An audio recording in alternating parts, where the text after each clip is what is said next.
Buenas noches, hermanos. La gracia y la paz estén con todos ustedes. Himno 431.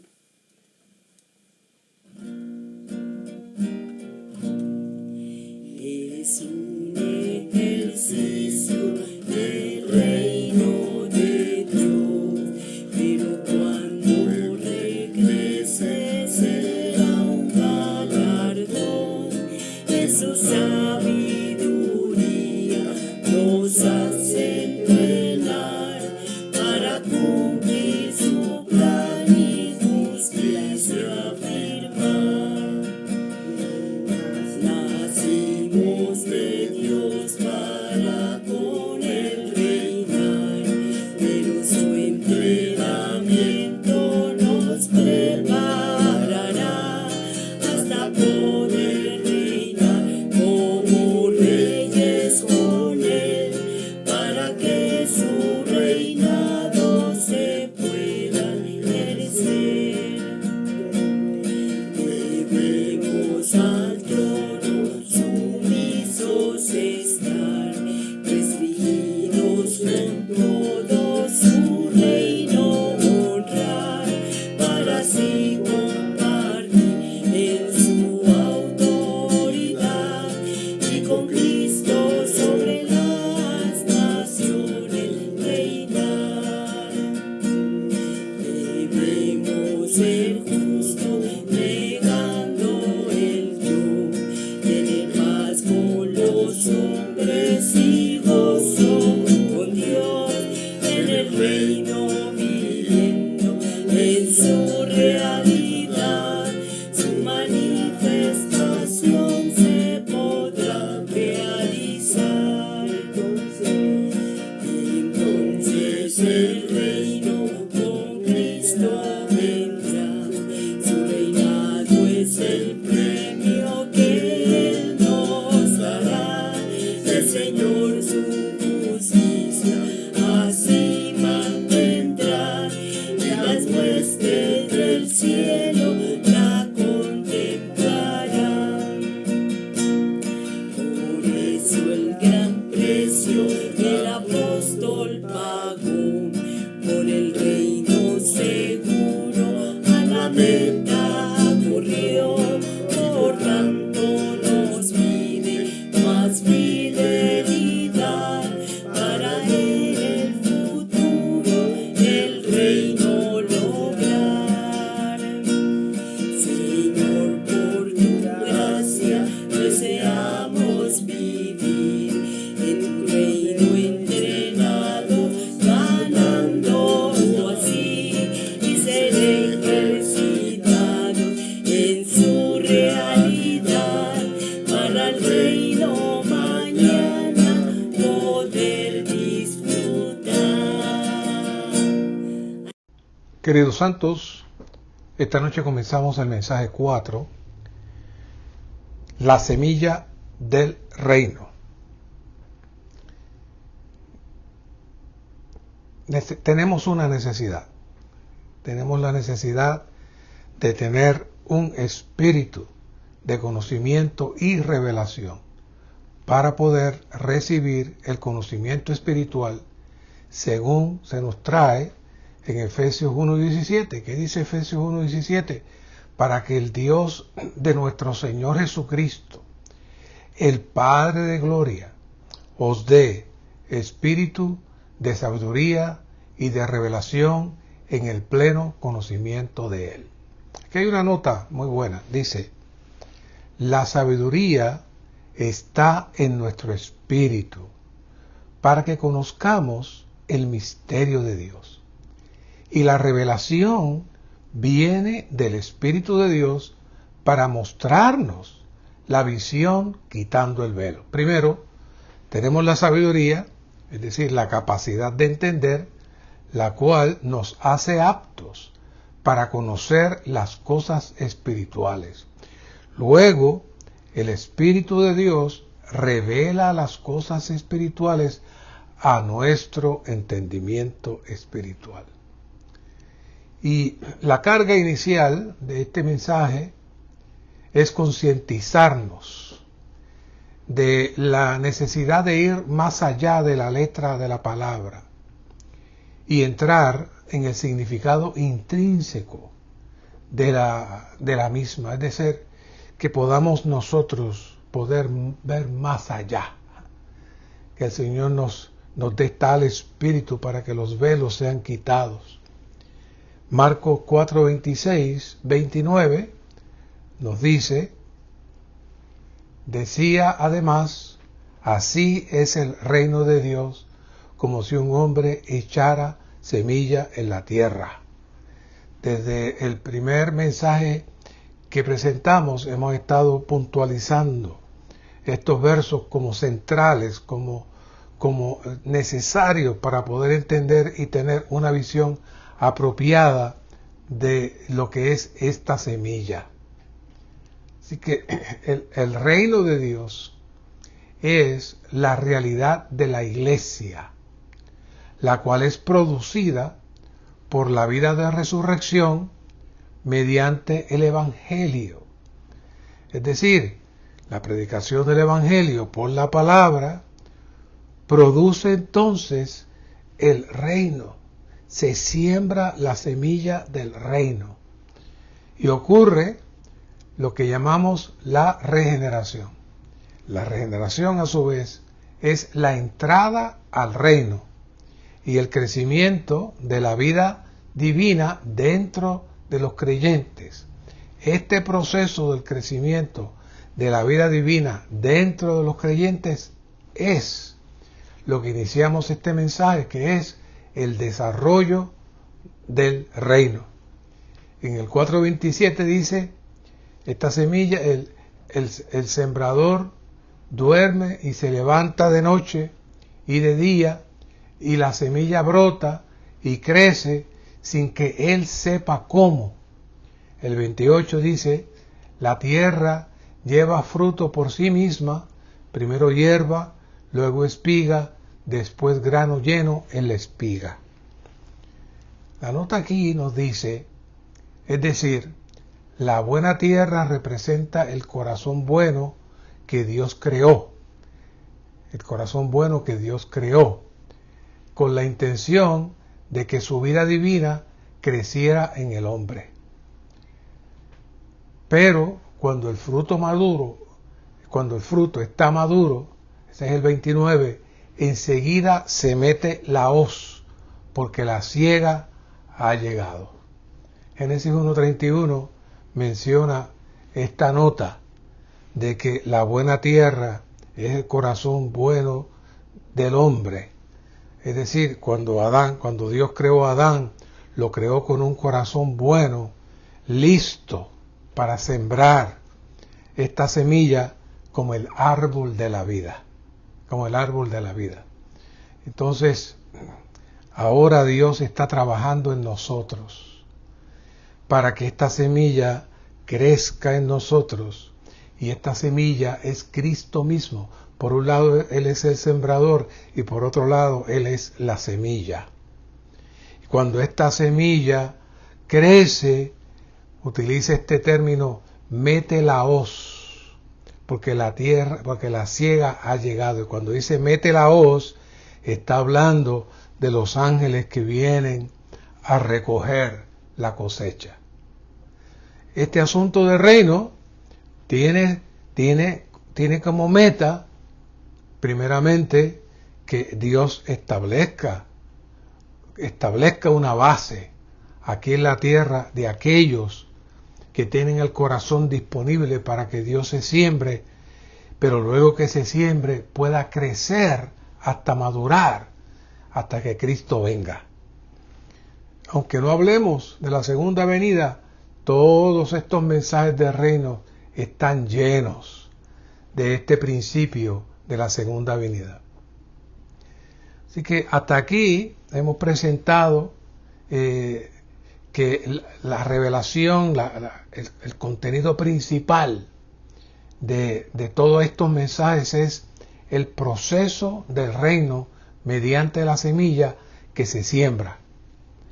No obstante, aunque parece algo sencillo, como dijimos al principio, necesitamos espíritu de conocimiento y revelación, como mencionamos ya en Efesios 1:17, para que podamos darnos cuenta del misterio intrínseco que se esconde en esta semilla. Cristo no es tan simple, no es tan sencillo. Necesitamos ver toda la amplitud de esta revelación para que podamos tener una apreciación seria y profunda de lo que el Señor está haciendo hoy para su venida.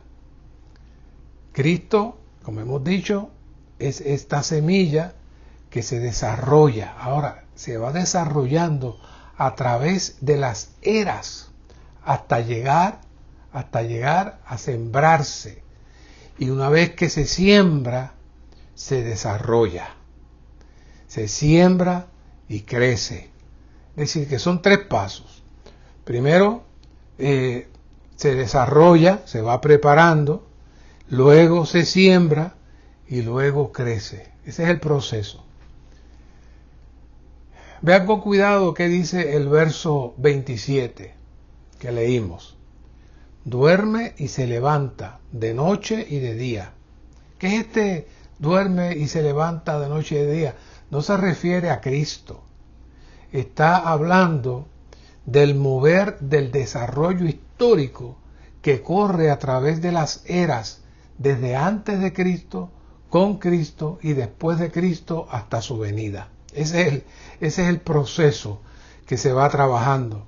Es por eso que necesitamos la visión de que esta semilla se desarrolla, se siembra y crece.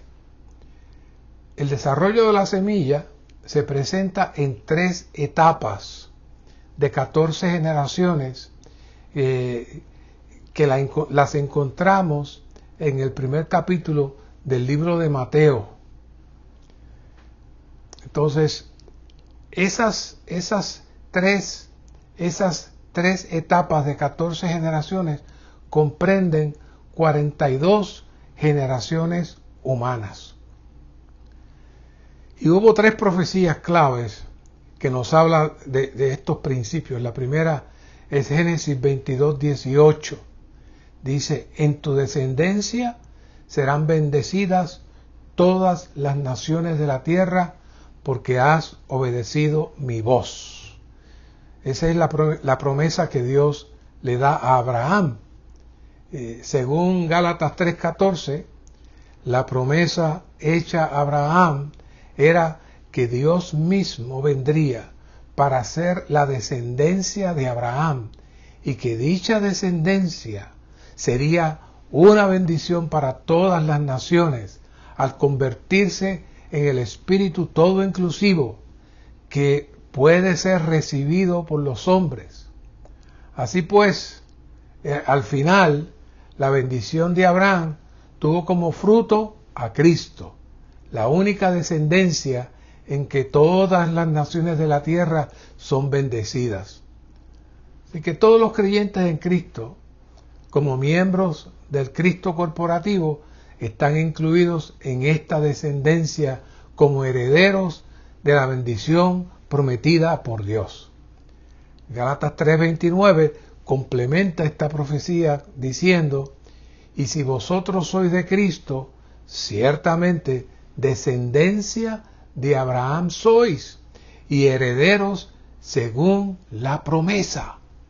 Es decir, que hay todo un proceso que se comienza a marcar desde el llamamiento de Abraham, y la palabra clave aquí es descendencia. Descendencia.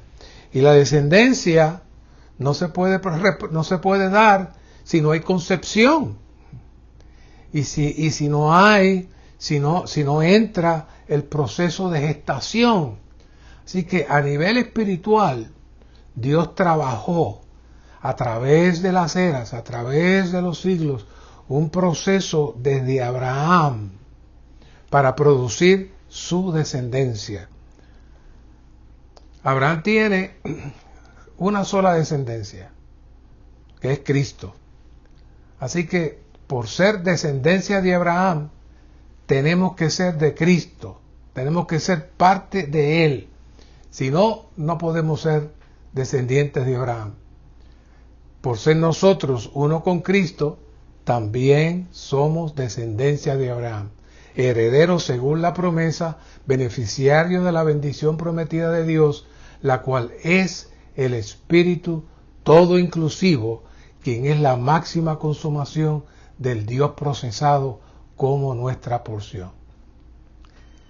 La otra promesa aparece en 2 Samuel 7:12. 2 Samuel 7:12. Y cuando tus días sean cumplidos y duermas con tus padres, esa es la promesa que se le da a David. Yo te levantaré descendencia después de ti, que procederá de tu cuerpo, y estableceré su reino. Esta expresión, procederá de tu cuerpo y estableceré su reino, es muy significativa. En una sola expresión define la carga de todo este mensaje. Es la operación del desarrollo de la semilla de Dios moviéndose dentro de la descendencia desde Abraham y luego pasando por David, siguiendo con Salomón hasta llegar a Cristo para establecer su reino. Hay una conexión en toda la Biblia y necesitamos mantenerla. Si no tenemos tal conexión, estaremos viendo fragmentos, estaremos viendo historias, estaremos viendo enseñanzas, pero no vemos la mente de Dios operando desde Abraham para tener una meta que es Cristo. Este término descendencia, de hecho, se refiere literalmente a Salomón, por un lado, el hijo de David, que edificó el templo como morada de Dios, y en el Antiguo Testamento es un personaje muy crucial en términos de la construcción de este majestuoso templo. Sin embargo, según Hebreos 1:5b, que cita el verso 14 también, de este capítulo, la descendencia de David es en realidad Cristo, el hijo primogénito de Dios. Esa es la descendencia. Poseedor tanto de divinidad como de humanidad, y que aquí está tipificado por Salomón. El Hijo de Dios llegó a ser la descendencia de David al forjarse en ser edificado dentro de la familia de David. Esto es, el ser mismo de David. Aquí Dios en realidad le dijo a David que en lugar de que él edificase algo para Dios, David tenía necesidad de que Dios edificase a su hijo en él. David no le iba a edificar casa a Dios, Dios iba a edificar casa en la descendencia de David. Dios no quiso la edificación de una casa de cedro, no le satisfacía que David fuera mente un hombre conforme al corazón de Dios. Dios quería forjarse, Dios deseaba que Cristo fuera forjado en la humanidad de David a fin de ser su vida, naturaleza y constitución intrínseca. Cuando hablamos de que Cristo se forja en David, estamos hablando del proceso en que la semilla se va formando de generación en generación. De ese modo, el Hijo de Dios llegaría a hacerlo todo para David. El Hijo de Dios sería expresado en David, incluyendo su casa, su morada. Claro, David no tenía ni noción de lo que Dios estaba viendo cuando veía a David y su descendencia.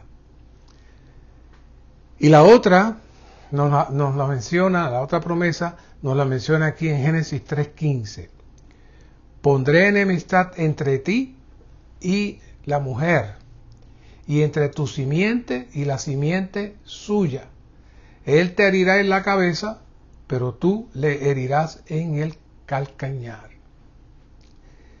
La simiente de la mujer es Jesucristo encarnado, quien es Dios mismo que nació de María para ser un hombre, según se profetiza en Isaías 7:14.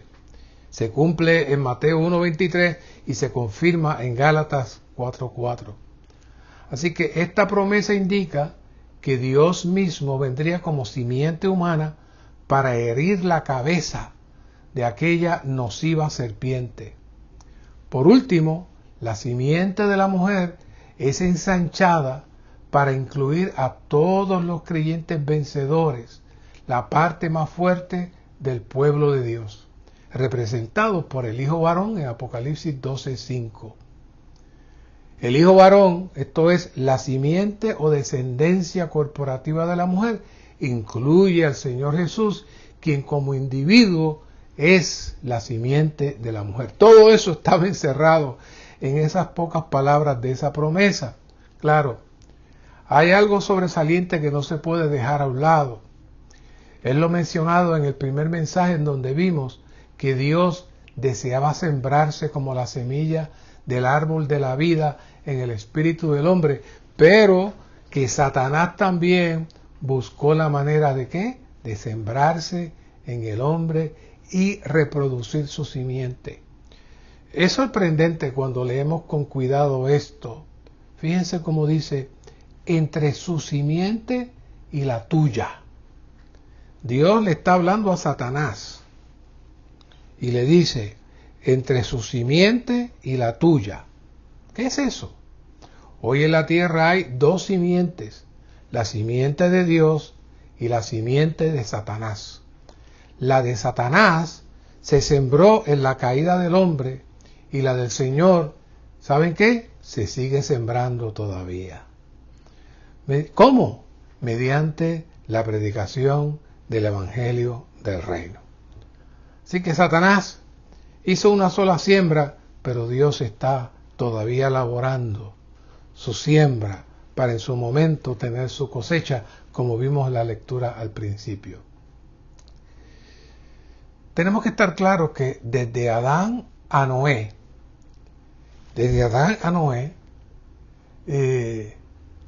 vimos el proceso de la raza creada en medio de caídas y victorias hasta Noé. Y luego, después de Noé, y no voy a entrar ahí, ya he entrado en otros mensajes con ustedes sobre eso, hubo una degradación constante hasta perderse todo lo ganado en las primeras 10 generaciones que fueron maravillosas, desde Set hasta Noé. Entonces, después de esa decadencia que hubo, entonces Dios tiene que iniciar nuevamente el proceso del desarrollo de la semilla, y es cuando Él llama a Abraham. Y es aquí donde encontramos las primeras 14 generaciones. Y vamos a tener un poquito de paciencia. Yo sé que a veces nos sentimos incómodos cuando empezamos a escuchar nombres de aquí, nombres de allá, nombres de aquí, nombres de allá. Pero tenemos que zambuirnos en cierta medida en este asunto para poder entender la mente de Dios y el cuidado de Dios para el desarrollo de la semilla. Fíjense, estoy hablando de la palabra desarrollo. Luego estaremos hablando de la palabra siembra y luego veremos la palabra cosecha. Así que este es el desarrollo. Mateo 1, del 1 al 6, vemos 4 grandes escalones en este proceso del desarrollo que mueven la semilla. Vamos de Abraham a Jacob. Allá hay muchos años, de Abraham a Jacob. Y de Jacob, el pueblo de Israel. El pueblo de Israel. Lo vemos como historia, pero véalo esta noche como el desarrollo de la semilla. Como el desarrollo de la semilla. Y en el pueblo de Israel nos encontramos entonces a Judá. A Judá, que simboliza el reinado. Y de Judá saltamos a un personaje no tan majestuoso, no tan espectacular, pero sin embargo crucial en todo este proceso, que es Rahab, y de Rahab salta nada más y nada menos que a David. Ahora, mirando el cuidado de Dios dentro de este proceso de estas genealogías y descendencias donde Dios se está moviendo, vamos a escoger algunos casitos para que veamos el cuidado de Dios en el proceso de la semilla. Todos sabemos que Rahab era una prostituta de Jericó. Eso lo encontramos ahí en Josué 2:1. Y Dios había maldito ese lugar por generaciones. Eso lo dice ahí en Josué 6:26. Entonces, Rahab se volvió a Dios y se volvió al pueblo de Dios. Y fue tanto la fidelidad de ella que se casó con un príncipe de Judá que estaba ahí, que supuestamente, presumiblemente era uno de los espías. Y entonces se casó con un príncipe de Judá, que es una de las tribus principales. ¿Y saben quién fue el hijo de Rahab? Boaz, que se define como un varón piadoso del cual procedió Cristo. Así que no importa cuáles sean nuestros antecedentes, y esta frase la queremos usar nuevamente más adelante, no importa cuáles sean nuestros antecedentes, si nos volvemos a Dios y a su pueblo y nos unimos a la persona apropiada dentro del pueblo, llevaremos el fruto apropiado y participaremos en el disfrute de la primogenitura de Cristo. Es hermoso esa expresión. Ahora, el segundo grupo de las 14 generaciones viene desde David hasta Salomón. Y luego nos movemos de Salomón a Roboam. En Roboam se divide el reino. Se divide el reino en dos tribus. Pero la tribu de Judá prevalece unida con la tribu de Benjamín, y entonces estaban las otras 10 tribus separadas. Y el reino de Israel, que era el que comprendía las 10 tribus, sin embargo el reino de Israel no tuvo descendencia. Dice la nota que ni un solo nombre de los reyes de Israel fue incluido en la genealogía de Cristo. Los reyes de Israel fueron excluidos porque no estaban asociados con Cristo. Ellos estaban interesados en algo que no era Cristo. Así que del lado de Judá, que no era tan inmenso y poderoso como del lado de Israel, fue donde salió Cristo y donde se trazó la descendencia. No en la división los que aparentemente estaban abogando por Dios, pero realmente su corazón no era para Dios. Hasta esos pequeños detalles nos tenemos que dar cuenta. Entonces, vemos de Roboam, se mueve una serie de personajes hasta Ezequías. Y Ezequías, en Segunda de Reyes 20:13, sabemos que Ezequías se enfermó, oró a Dios que le diera más tiempo, y entonces Dios le da 15 años. Y en ese proceso, el rey de Jerusalén va a visitar a Ezequías para ofrecerle sus tributos, porque se enteró que estaba enfermo, y entonces obviamente Ezequías le tiene que haber dicho, yo estoy sano, yo estoy bien, yo espero que le haya dicho que Dios fue quien lo sanó, y luego entonces se pone a mostrarle todas las cosas. Dice en Segunda de Reyes 20:13, ninguna cosa quedó que Ezequías no les mostrase, así en su casa como en todo su dominio. Él se estaba jactando ante este otro rey, sin saber que estaba marcando la historia funesta para el pueblo de Israel en el futuro. De Ezequías salta a Jeconías. Jeconías tiene una importancia porque Jeconías se mueve en el proceso de la deportación, que es la que surge por culpa de Ezequías. Cuando el reino de Babilonia viene, entonces toma preso al pueblo de Israel y se lo lleva, lo deporta, lo saca, se lo lleva a Babilonia, todo Israel. Imagínense qué tragedia más grande, un reino tan poderoso, con tantos logros, pero perdió todo y fue llevado deportado, fue sacado de su tierra y llevado a Babilonia. Y ahí entra el tercer grupo de las 14 generaciones. Y dice, y Josías engendró a Jeconías. Y Josías engendró a Jeconías y a sus hermanos en el tiempo de la deportación a Babilonia.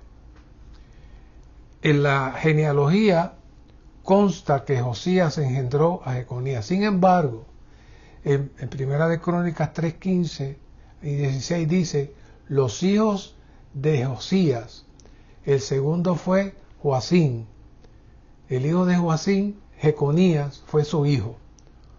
Una generación, Joacim, fue omitida en la genealogía de Cristo. O sea que se omitió una generación entre Josías y Jeconías. Joacim desapareció. ¿Por qué? Esto se debe porque Joacim fue hecho rey por el faraón de Egipto. En un momento dado, Egipto invade y cuando entra la deportación, estaba ese rey allí, pero ese rey no tenía ninguna validez para Dios, porque él, Joacim, en el tiempo en que estaba bajo el dominio de Egipto, le recogía dinero al faraón. Así que el vivir de Joacim no merecía que apareciera dentro de la línea directa de la genealogía de Cristo. Jeconías se le conoce como Conías o también se le conoce como Joaquín. Y entonces esa es la línea de los reyes degradados bajo el cautiverio, sin herencia en el trono de David.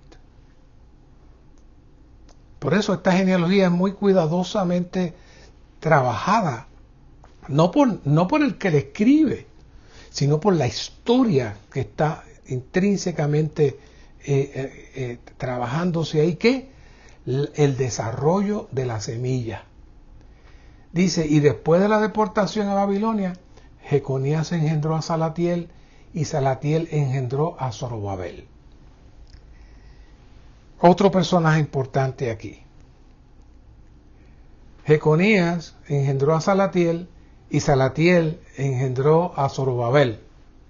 Entonces, si comparamos esa descripción con el relato de Primera de Crónicas 13,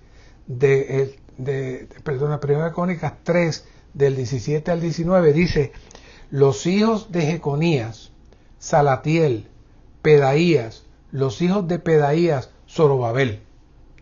Entonces, aquí notamos algo interesante, lo cual muestra que Zorobabel fue el hijo de Pedaías, hermano de Salatiel. Así que Zorobabel no era hijo de Salatiel, sino sobrino. ¿Cómo pasó aquí? Bueno, otra vez Dios trabajando todo para que la descendencia del Señor y el proceso del Señor se cumpla y que haya una descendencia que tenga un significado. Se utilizó una práctica que hoy en día pues obviamente la encontraríamos muy terrible, pero era una práctica muy usada, se vio en Deuteronomio 25, 5 y 6, habla de que cuando en una familia de hermanos, un hermano moría y no tenía descendencia, Dios permitía que el hermano que estuviera vivo mayor se juntara y se casara, si estaba él soltero o no sé, pero se juntara y se casara con la viuda.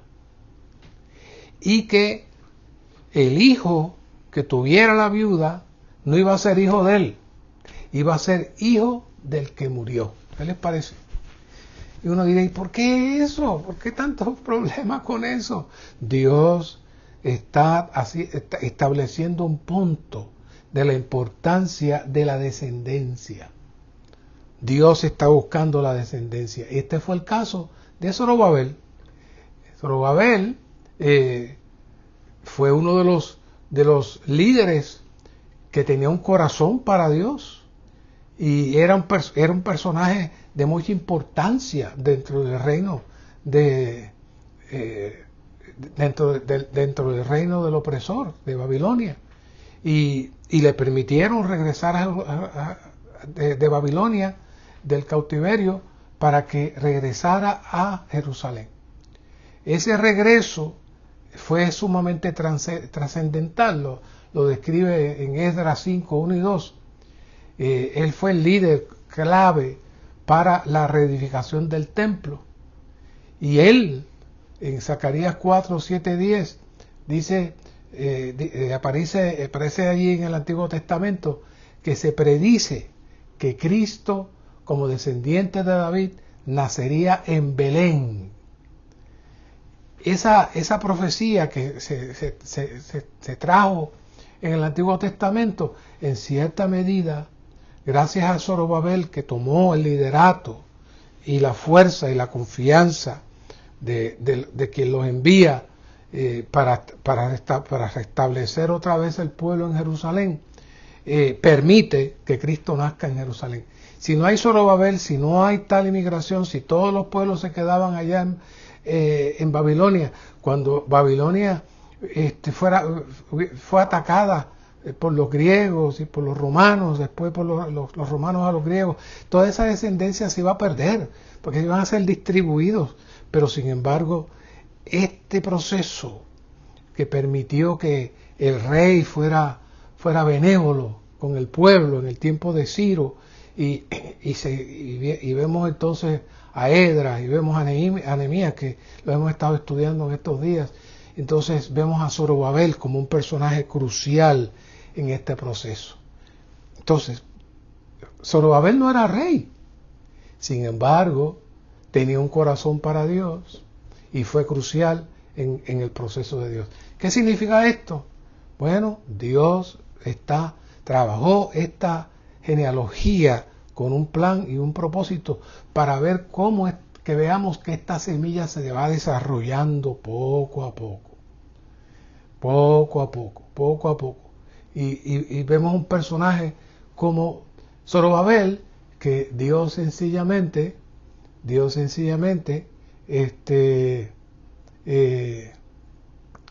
se mueve a través de él para lograr su propósito.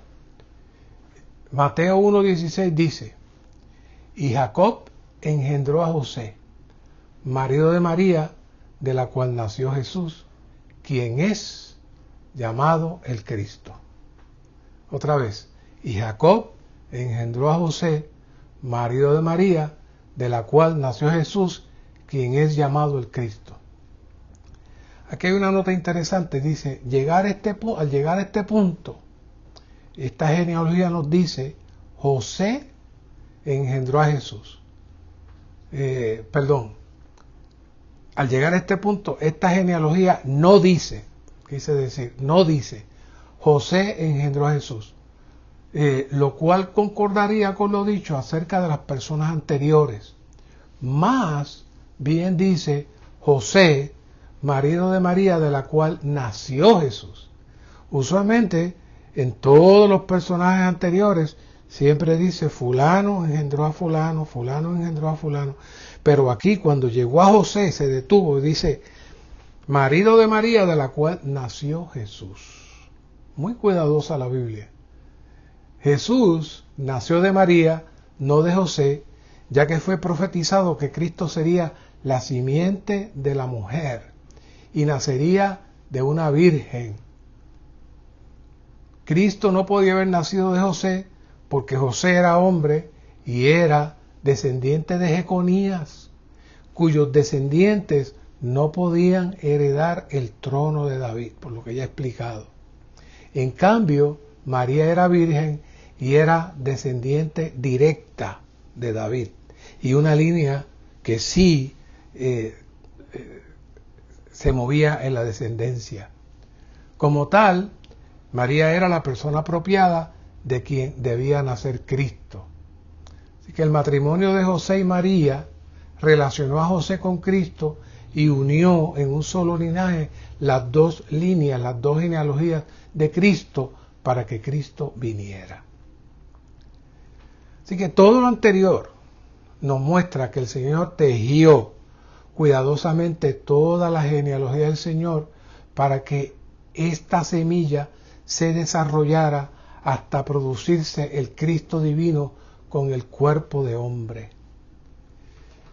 Muchas veces decimos en la genealogía de Cristo que había una ramera, como leímos, pero de hecho siempre le llamamos Rahab la ramera, pero lo que tenemos que decir es que aunque ella era una mujer pecaminosa, se tornó a Dios y se casó con la persona apropiada, lo cual la puso en la línea directa de la genealogía de Jesús. Como un comentario adicional, hermanas y hermanos jóvenes, no pierdan de vista este principio. Para poder ser canales, para que siga el desarrollo de la semilla, por un lado, necesitamos tener el corazón apropiado y por otro, unirse a la persona apropiada. Y esto, aunque no seamos tan merecedores, aunque no seamos seres tan superiores, para Dios es suficiente para poder utilizarnos para Él continuar extendiendo su descendencia. Ahora, regresando al tema, por un lado vimos que todos los que están de alguna manera o de otra fueron personas con un corazón para Dios. Los que lanzaron línea, descendencia, tuvieron un corazón para Dios en un momento dado y Dios lo pudo hacer. Muchos de ellos, su descendencia no fue la mejor, así que no apareció en la genealogía. Y otros, aunque inicialmente no eran las mejores personas para ser escogidos, sin embargo, por su vivir y sus decisiones, entraron en la línea de descendencia. Los que se supone que entraran, como muchos de los reyes, no aparecieron. Así que esta genealogía no surgió al azar, sino que cada persona, incluida o excluida, tenía como propósito mover la semilla hasta la meta, la cual era Cristo, para que a su vez hoy nosotros, mediante la predicación del Evangelio y la extensión de la familia, Dios se mueva a la profecía en Samuel de producir su reino. ¿Por qué me he tomado este tiempo? Bueno, una porque es la carga, y otra porque sé que no prestamos muchas veces atención a este asunto de la genealogía, pero esa es la clave para mirar la mente de Dios, para Él lograr y trazar su propósito. El próximo punto se titula La mezcla del Dios triuno. Obviamente este punto, aunque es uno amplio y profundo, Posiblemente algunos versículos nos pueden ayudar a dar luz. Además de Cristo ser la suma de muchas generaciones que hicieron el desarrollo de la semilla, para que Cristo tuviera los ancestros apropiados, como hemos estado diciendo, esta semilla viene mezclada poco a poco en la operación del Dios triuno. Y cuando Cristo nace, la semilla que viene de la simiente humana está mezclándose con el Dios triuno mismo. Hay muchas referencias que mencionan esta mezcla divina con el hombre, pero yo personalmente, profundizando en estos principios, y yo siempre le hago referencia a estas cosas porque yo sé que ya se las he hablado a ustedes, llevamos casi 3 años o más compartiendo, y es el Salmo 139, 13, 14. En Lucas 1:35, cuando el ángel está hablando con María, algunas traducciones mencionan que el ángel le llamó al Señor cuando le está presentando lo que está dentro del vientre de María, le dice la cosa santa. ¿Por qué el ángel le llamó la cosa santa y no le llamó el niño divino o el Dios hombre? No, él le llamó la cosa santa porque lo que había allí dentro era muy complejo.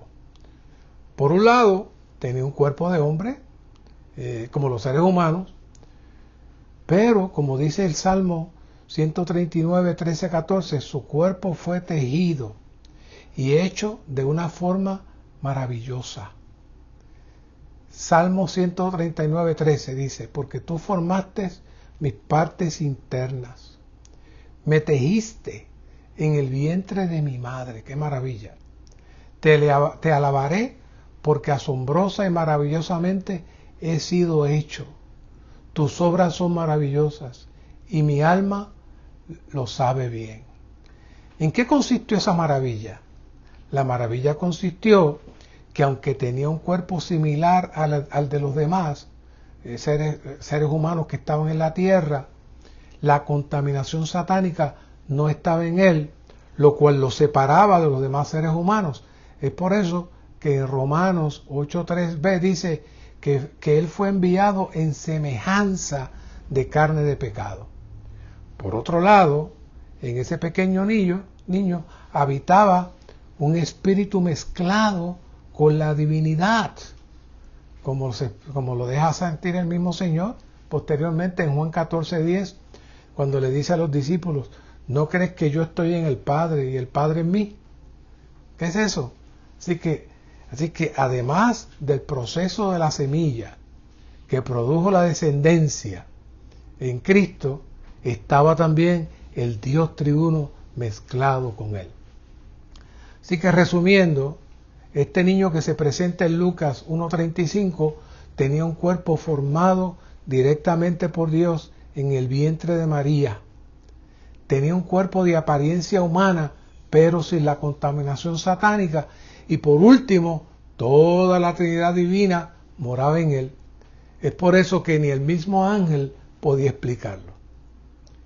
Y aquí nos estamos moviendo ya al final del mensaje y vamos a hablar un poquito sobre Jesús y Emanuel.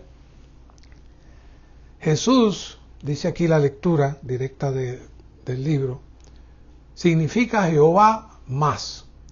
Jesús no solamente es Jehová, Él es Jehová más. En el idioma hebreo, el nombre de Jesús está incluido en el nombre de Jehová. Jesús significa Jehová más el Salvador, o Jehová más la salvación o la liberación. Jesús es pues Jehová más, la salvación todo inclusiva. Emanuel, por otro lado, significa Dios con nosotros, lo cual representa otra adición.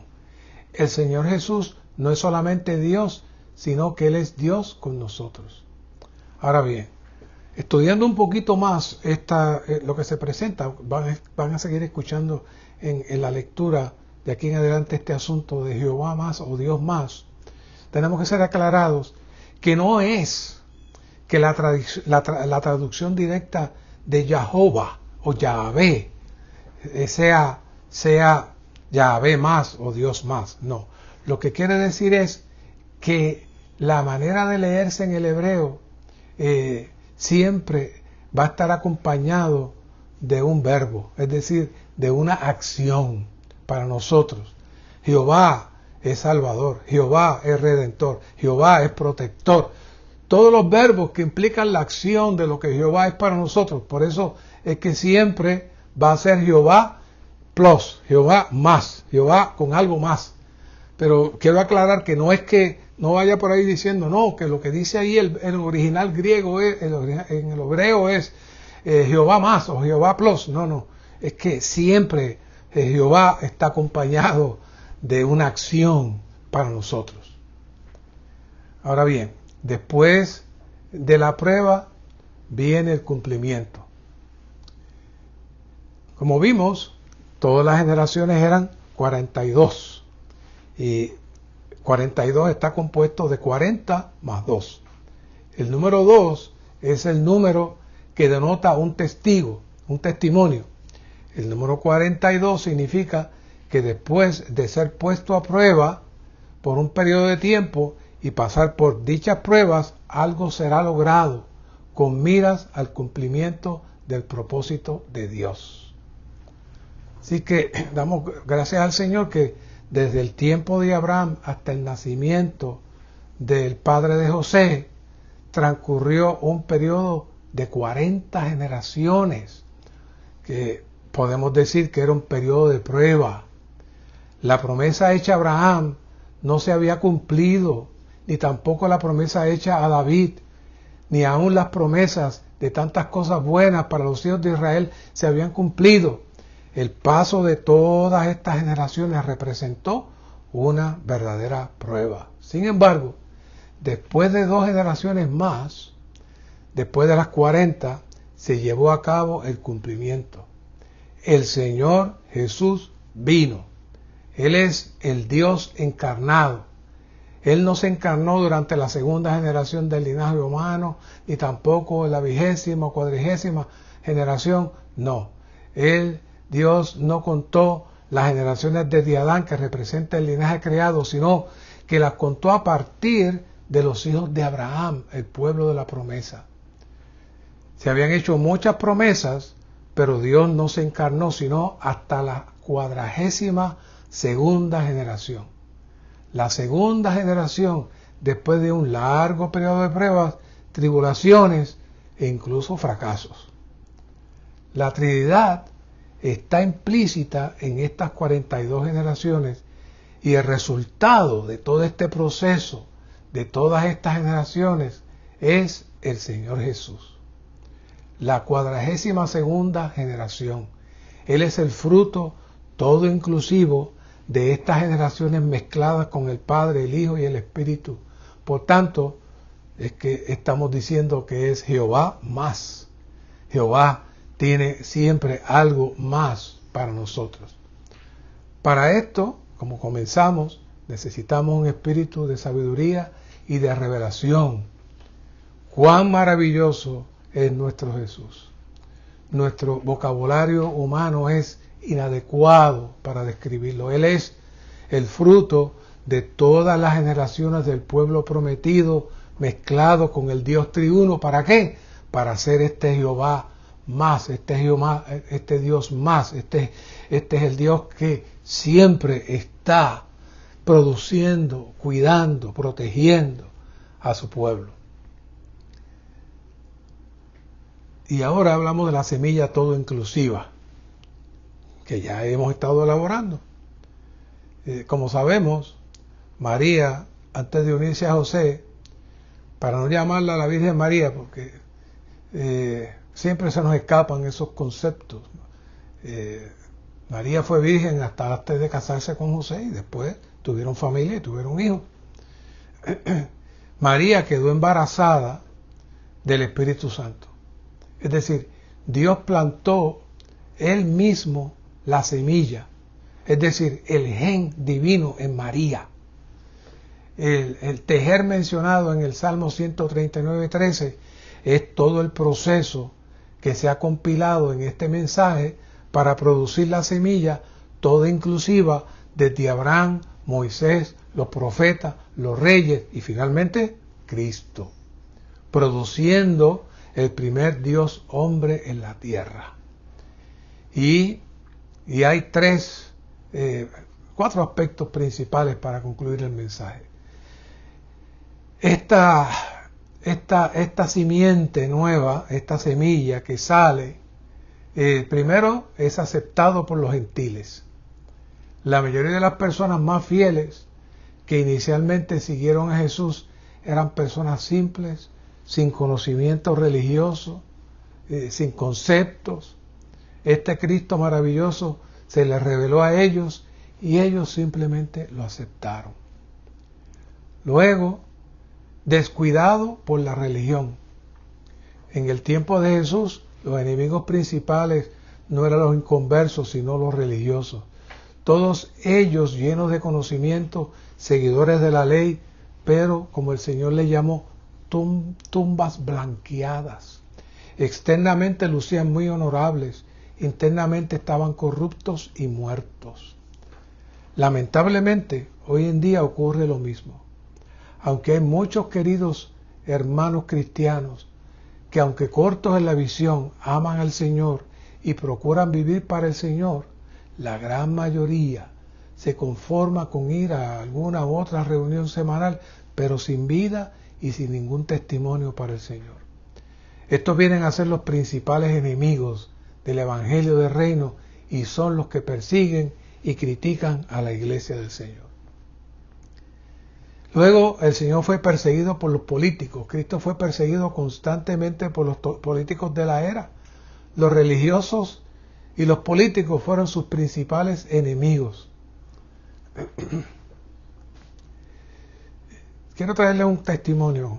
No creo que no les he traído antes, pero sentí inspirado traerles este testimonio, porque pasé en cierta medida algunos de estos puntos que he estado trayendo. Después de haber estado sirviendo al Señor desde los 25 años en una denominación como pastor ordenado, a los 29 años comenzó un vacío dentro de mí, una tristeza, una frustración dentro de mí que yo no estaba en el lugar apropiado. Había muchas personas, era exitoso lo que se estaba haciendo, era muy apreciado por todos, financieramente estaba muy bien para la época, pero yo no estaba feliz, me sentía inconforme. Tenía 3 hijos pequeños, mi esposa era joven igual que yo, y era muy difícil hacer un cambio, saltar de algo para lo cual estudié, me preparé y ya llevaba 4 años en ese lugar y todo estaba muy bien, y de pronto entró ese vacío en mí que fue creciendo y le mencioné a mi esposa, yo no estoy contento aquí, yo no me siento bien, yo creo que yo voy a renunciar. Y ella me dijo, lo que tú hagas, yo te sigo, no te preocupes. Y gracias a ella, no me detuvo, no me dijo qué vamos a hacer, no, ella sencillamente se sujetó y renuncié. Fue muy difícil, muy complicado. Los compañeros míos que estudiaron conmigo, que estaban en otros lugares, vinieron donde mí, trataron de convencerme, esto es un error, esto es una locura, ¿qué te pasa? Pero para nosotros fue como en Hebreos 11:27, cuando dice, como viendo al invisible, y sin mucha claridad de qué hacer, el Señor fue uniendo un grupo de santos buscadores, que luego también el Señor nos abrió la puerta para conseguir otros grupos que estaban en otras ciudades, con el mismo sentir, con la misma hambre. Y en un periodo de 4 años ya habíamos 7 grupos reuniéndose en 7 ciudades diferentes. Y sin ni siquiera nosotros saber lo que era la iglesia en cada ciudad, el Señor lo trabajó, lo orquestó. Y por la misericordia del Señor nos encontramos con santos que ya llevaban algunos años en el recobro del Señor y nos ayudaron a ver la iglesia. Eso fue en el 1984. Y los 7 grupos libres, salvo unas 30, 40 personas de más de 500 que ya habían, vinimos a hacer iglesias en cada ciudad. Para el hermano Lee, en aquel tiempo, le causó mucho gozo, mucho disfrute ver ese salto del recobro del Señor allá en Puerto Rico. Bueno, de eso ya han pasado 40 años. 40 años. Y hay muchos santos sirviendo en muchos lugares, tanto de primera como de segunda generación, en muchas funciones, en el recobro, en las iglesias. Y después de la pandemia y tormentas que ocurrieron en la isla, el Señor dispersó una gran cantidad de santos que hay en muchos estados en Estados Unidos y en muchas localidades sirviendo y funcionando de alguna manera. Y hay santos que ustedes conocen de ese tiempo, como el hermano Oscar Cordero, que ha estado con ustedes, el hermano Víctor Molina, el hermano Antonio Hernández. Todos son hermanos que estábamos en ese tiempo, el Señor moviéndose para Él producir algo, Entonces, el punto es que el Señor, cuando nos llama, necesitamos tener un corazón abierto. Como los gentiles en aquel tiempo, el Señor llamó a los apóstoles, que muchos de ellos no tenían educación, no sabían de las Escrituras, no sabían nada, pero la luz del Señor los alumbró. El próximo mensaje vamos a trabajar un poco más del alumbrar de la luz en Galilea. La luz los alumbró y le ganó su corazón, y aunque no entendieron y no sabían, la prueba fue grande. Síganme, suelten eso, síganme. Y se fueron, y fueron la base para todo lo que tenemos hoy en términos de la revelación y la operación de Dios en toda la tierra. Así que cuando leemos aquí en la lectura, esta lectura al final dice, esto quiere decir que jamás podremos ser los mismos. Todo aquel que sea lo suficientemente sencillo como para seguir a la estrella celestial y aceptar al Señor, ciertamente tomará otro camino. Una vez que la estrella alumbra a uno y uno puede percibir esa estrella alumbrando y uno puede percibir por otro lado el vacío, la oscuridad, la tiniebla, y uno quiere salir de ahí y uno sigue la estrella, entonces uno entra en otro camino. Recuérdese que arrepentirse implica dar una vuelta, por eso se habla, y hablaremos más sobre este tema más adelante, arrepentíos porque el reino se ha acercado. Hay que arrepentirse de todo lo que uno es y hay que seguir adelante la estrella. Sé que quizás después de leer estas páginas, escuchar esto que estamos hablando, puedan estar dispuestos a tomar este camino, entrar en otra dimensión. Ya no podemos ser políticos ni podemos ser religiosos. No podemos ser políticos ni podemos ser religiosos. Sencillamente tenemos que ser personas sencillas que cuentan con una estrella celestial. Tenemos que ser personas que toman otro camino. Estas son las personas que se arrepienten para el reino. Estas son las personas que aceptan a Cristo. Cristo es aceptado únicamente por tal clase de personas. En Mateo 2 vemos 3 clases de personas: los paganos, que son sencillos, los religiosos y los políticos. No tenemos otro camino que ser las personas sencillas que pueden recibir a Cristo. Y cuando digo recibir a Cristo, es en nuestro diario vivir. Esta semilla se sigue reproduciendo. Recuerde que la semilla se reproduce, ahora se sembró en nosotros y finalmente vendrá la siega. Hoy, para los inconversos, la semilla necesita sembrarse. Para nosotros, la semilla tiene que crecer. Y en cada momento de nuestra vida necesitamos seguir la estrella, necesitamos ser humildes para que el Señor pueda seguir creciendo en nosotros. El humilde nazareno. Necesitamos seguir al humilde nazareno. Mateo 2 nos revela que esta persona maravillosa puede ser aceptada y recibida únicamente por las personas sencillas que son completamente desligadas de la religión o la política. Los fanáticos religiosos descuidan a Jesús. Los políticos le rechazan y le persiguen, pero los sencillos le reciben. Al final, esta persona maravillosa se convirtió ¿en qué? En un humilde nazareno.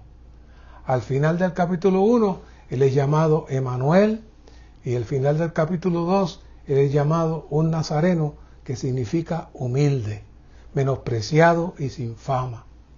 Nuestro Emanuel es un nazareno.